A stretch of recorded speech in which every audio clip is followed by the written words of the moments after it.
Assalamualaikum warahmatullahi wabarakatuh. Para pendengar, para peminat kuliah subuh yang berbahagia. Soal-soal hidup dan kehidupan kekal yang kita sebutkan sekali 2 minggu di dalam pengajian tasawuf ini belum habis. Dalam keterangan yang telah lalu kita melihat bahwasanya kepada kita telah diberitahukan bahwa hidup yang di belakang ini itulah hidup yang sebenarnya. Segala kesungguhan kita di dalam kehidupan yang sekarang, kegiatan, inisiatif, kreatif, dan segala macamnya itu, kita tujukan dalam umur yang pendek ini, dalam masa yang sedikit ini. Kita sanggup memikul beban bagaimanapun beratnya. Kita sanggup payah, lelah, penat, sukar.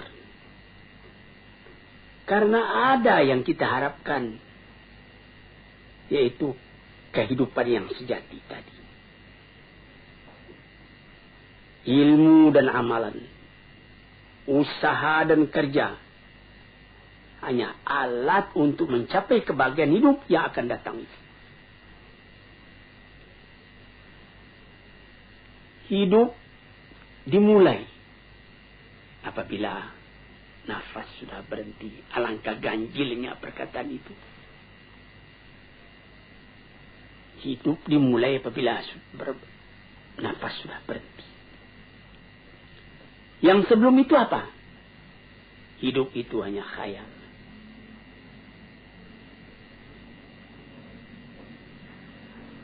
Hidup yang mengumpulkan di antara hilangnya yang disukai, yang tidak disukai.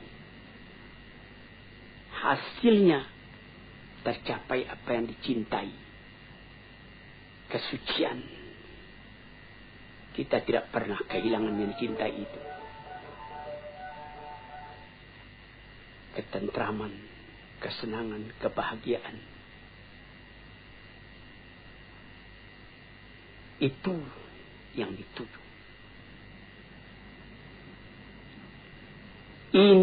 Hasilnya ilmu dengan kehidupan yang demikian, tidak ada kabar yang lain yang kita terima melainkan kabar dari Tuhan. Yang disampaikan dari tangan pertama dari orang yang paling sempurna akhlaknya, paling luas ilmunya, paling benar katanya, yaitu Nabi SAW dan nabi-nabi yang dahulu dari dia. Sejak dari Nabi Adam, Idris, Nuh, Ibrahim, Ismail, Ishak, Yakub, sampai kepada Yusuf, sampai kepada Musa, sampai kepada Isa, sampai kepada Daud dan Sulaiman dan lain-lain. Nadanya sama. Mengatakan hidup yang sekarang ini baru khayal, hidup yang sejati nanti.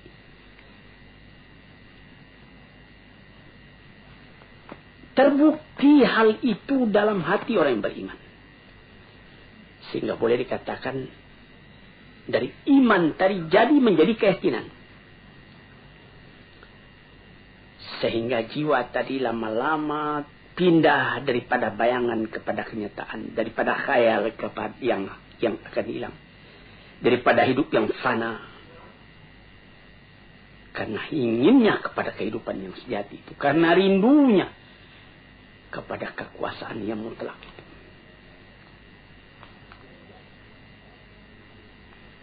Kerinduan itulah yang menimbulkan nilai kepada hidup yang sekarang. Karena pada hidup yang sekarang ditentukan kebanggaan hidup yang akan datang itu.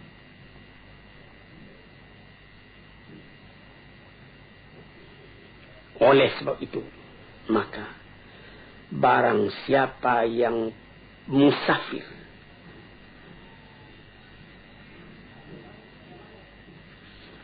menuju kepada kehidupan yang bahagia itu, dia tidak merasakan lagi bagaimana pahitnya jalan yang ditempuh.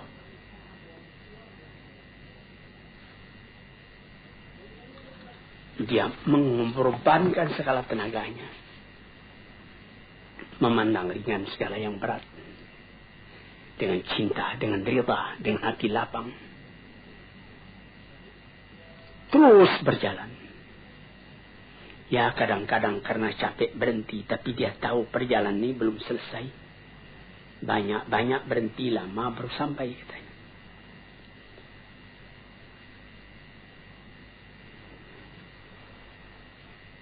Tuan-tuannya saat yang terhormat, orang yang tidak melihat ini, tidak sampai kepercayaannya kepada ini, adalah orang yang tidak mempunyai ketenangan di dalam kehidupan. Dia lekas putus asa. Ada orang-orang filsafat yang mengatakan, hidup ini, katanya, ialah meminta kepuasan. Ini ada yang disebutkan di dalam falsafah modern, eksistensialisme. Mengakui adanya wujud. Sesudah wujud, tidak ada lagi. Itu kesempatan ketika wujud, ketika ada itu lepaskan.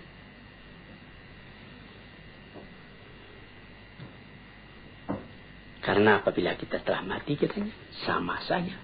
Seorang filosof yang tinggi, seorang ulama yang besar, seorang perampok, seorang pergayul, seorang yang tidak apa-apa, apabila telah kembali ke tanah, jadi tanah. Dimakan ulat. Dia ambil alasan ketika Iskandar Makedoni berjalan-jalan ke satu kuburan.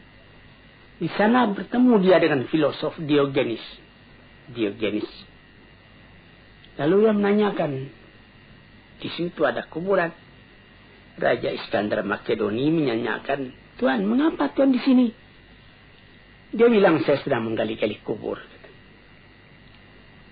Saya hendak melihat adakah perbedaan di antara tulang ayah Tuan dengan tulang orang-orang lain yang berkubur di sini. Rupanya tidak ada perbedaan.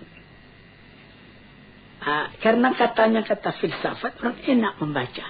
Jadi orang-orang filosof yang begitu, dia percaya kalau sesudah mati tidak ada perbedaan lagi. Tulang sama-sama putih, tanah sama-sama hancur, sama-sama dimakan ulat, habis perkara. Sampai disyairkan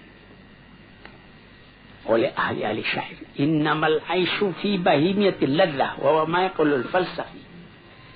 Hidup itu ialah menurutkan kepuasan, ladzah, kepuasan.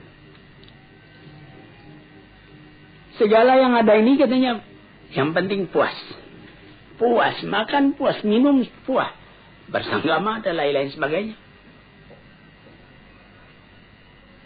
Piala dari kematian menyamakan antara orang pandai dengan orang bodoh.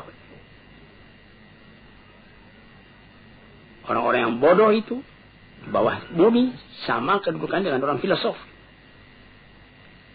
Kalau engkau masih ragu, coba tanyai bumi itu. Apa perkataannya?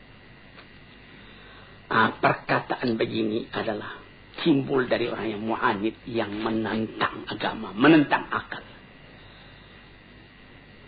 Perasaan yang seperti ini dari akal juga, tapi akal yang dipenuhi oleh nafsu, bukan akal yang kembali kepada kemurniannya, kepada fitrahnya. Akal yang jauh daripada iman dan hikmah. Cobalah, hai Malang,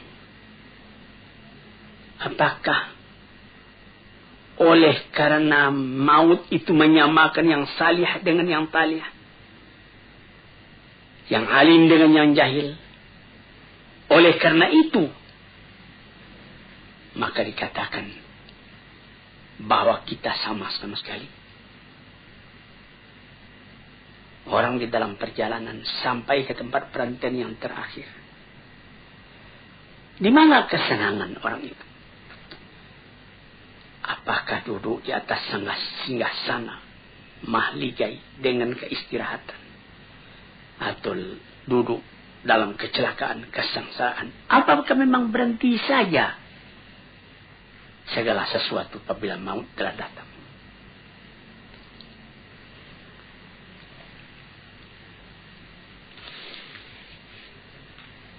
Tanyakan katanya kepada bumi, kata Ad-Syair tadi. Kita sudah tanyakan kepada bumi dengan renungan dan menungan. Memang di dalam bumi berkumpul segala tubuh, segala badan, tulang-tulang. Kafir dengan iman berkumpul, nasab keturunan berkumpul. Tetapi kalau sekiranya hingga itu saja, guna apa agama ini semua? Apa kita semua akan memutuskan saja, habiskan segala agama? Orang mengatakan habiskan segala agama. Kemudian dia membuat agama sendiri. Seumpama ketika terjadi serangan besar-besaran dari Hitler menuju Rusia, nyaris saja Rusia kalah waktu Stalin masih hidup. Apa yang dikerjakan lebih dulu oleh orang-orang pengikut Stalin, oleh orang komunis ketika itu?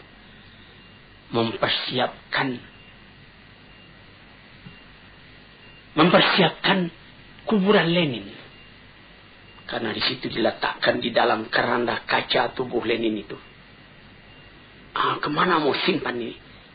Kalau betul orang itu konsekuen dengan pendiriannya, apa guna itu disimpan? Yang pikiran itu kan bukan pada tubuh itu. Niki kita melihat bagaimana bahwa manusia itu bagaimanapun radikal, ateis dan segala macamnya rasional. Tapi ada masanya rasionalnya itu berhenti. Ada masanya perasaan mendorong kepada segala hal. Sehingga disimpanlah mayat Lenin itu, dipelihara baik-baik. Sesudah aman baru dikembalikan ke tempatnya yang asli. Datang orang berziarah bersama-sama kepadanya. Padahal kalau ditanya kepada mereka, mereka akan mengatakan sesudah mati itu sudah sama saja antara Lenin dengan pergajul, dengan perampok, dengan lain-lain sebagainya.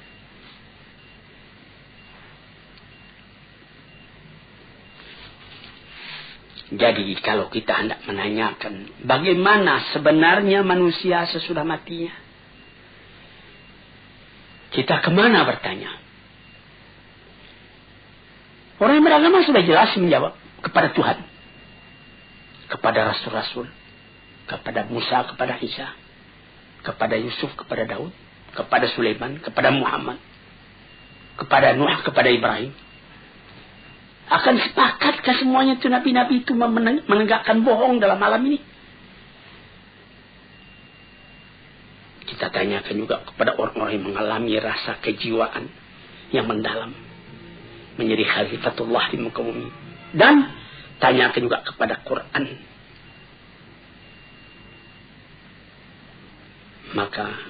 Dan tanyakan juga kepada orang-orang yang telah berpengalaman. Tanyai ilmu, tanyai iman. Sama sekali itu adalah saksi yang dapat diterima.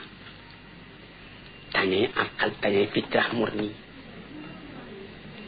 Dalam Al-Quran dikatakan, Am hasibal ladhina jatarahu sayyiati an naj'alahum kalladhina amanu wa amilus salihati sawa'an mahyahum wa mamatum sa'a ma yahkumun.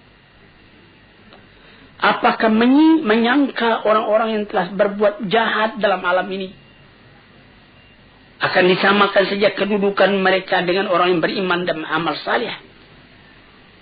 Sama hidupnya dan sama matinya. Itulah satu perhitungan yang salah. Yang dapat menyangka demikian cuma orang yang bodoh. Atau orang mengingkari rasa jiwa di dalam.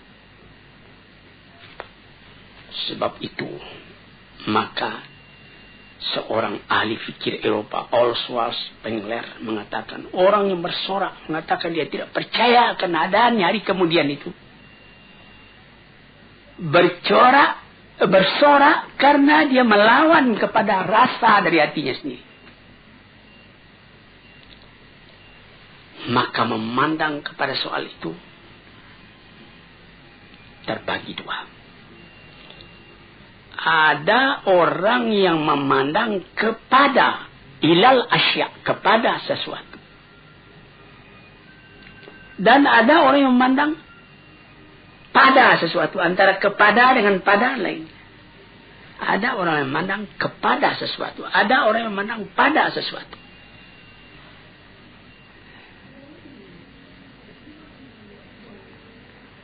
Orang yang cuma memandang kepada sesuatu, menjadikan sesuatu semata-mata objek, maka pikirannya dan hatinya lama-lama pecah belah. Dia tidak dapat mengambil kesimpulan. Pandangannya cuma dengan panca indera, tidak akan memberikan faidah kepadanya.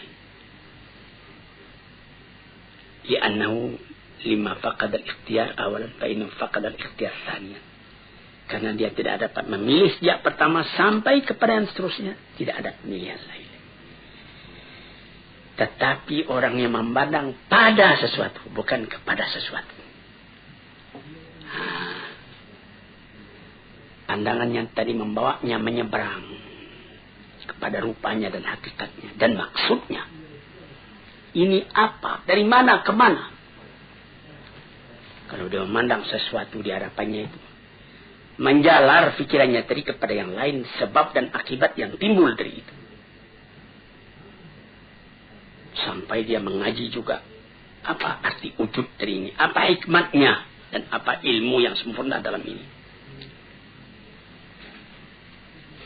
Tambah lama derajat pandangannya pada sesuatu itu, dapat membawanya membedakan mana yang sahih, mana yang benar, mana yang salah. Mana yang kekal, mana yang fana. Dia memandang kepada kulitnya dan intinya. Misalnya, kita ambil permisalan. Orang yang memandang kepada sesuatu dengan pada sesuatu. Kalau dia memandang kepada sesuatu, terbujur mayat di hadapan matanya. Dia lihat ini tubuh akan dimasukkan ke dalam kubur. Sesudah dalam kubur dia akan cair, tidak ada apa-apa lagi. Filosof masuk ke dalam cair, hancur jadi tanah. Psikolog masuk ke dalam kubur, hancur jadi tanah. Dia memandang itu, tidak ada artinya. Tapi kalau dia pandang kepada sesuatu, ditukar dengan pada sesuatu, dia lihat, dia bawa kepada dirinya sendiri. Bercerai nyawa dengan badan. Apakah arti perpisahan itu? Apakah yang dikatakan oleh Suhrawardi, filosof dan ahli tasawuf yang besar? Dia mengatakan, badanku ini mengurung keadaan hakikatku yang sebenarnya. Aku terikat dalamnya. Tapi apabila aku mati, artinya perceraian antara hakikatku yang hidup dengan badanku yang akan jadi tanah. Aku tidak mengenal mati. Aku melihat lagi kehidupan yang terus, yang disebutkan oleh Jalaluddin Rumi di dalam pengajian tasawufnya, sampai mencapai tingkat yang paling tinggi. Dan kemudian diluaskan lagi oleh Iqbal, bahwa apabila beliau manusia itu mati, dia akan mencapai tingkat kesempurnaan yang paling tinggi. Sebagai penghambat keraguan kita, kebenaran hal itu, kita mesti berani mengatakan Muhammad, na'udzubillah, Muhammad bohong, Ibrahim bohong, Ishak bohong, Ismail bohong, Isa bohong, semua nabi-nabi yang mengatakan hal itu kita bohongkan. Na'udzubillah. Disinilah saudara-saudara yang terhormat, pentingnya pengajian. Kalau kita telah tahu bahwa dunia ini adalah jalan, jembatan untuk menuju penyeberangan yang luas, yang kekal, tentu kita akan menyediakan bakalan untuk itu. dia tidak akan kekal di sini. Dia akan meneruskan perjalanan kepada tempat yang lain, tempat yang kekal, tempat tinggal. Manusia dipanggil ke sana, dan mesti sampai ke sana dengan persiapan hidup yang sekarang ini, mengerjakan yang merintahkan Allah, menghentikan apa yang dilarang, yang disampaikan oleh nabi-nabi dengan isyarat, dengan bukti.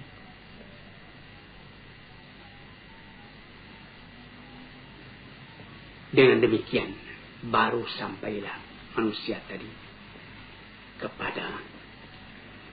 kepada ketentraman hatinya. Untuk itulah dia dijadikan, untuk itulah dia dipersiapkan. Perjalanannya menuju ke sana. Dia ke sana pasti. Pada hidup yang sekarang ini belum pasti. Memastikannya sikap kita sendiri, bagaimana kita menyabarangi jalan itu. Nah, itulah hadirin yang terhormat, hakikat dari kehidupan yang dikatakan tadi, yang di seberang hidupnya sekarang itu hidup yang sejati. Sekian dulu, lain-lain hari kita sambung lagi. Assalamualaikum warahmatullahi wabarakatuh.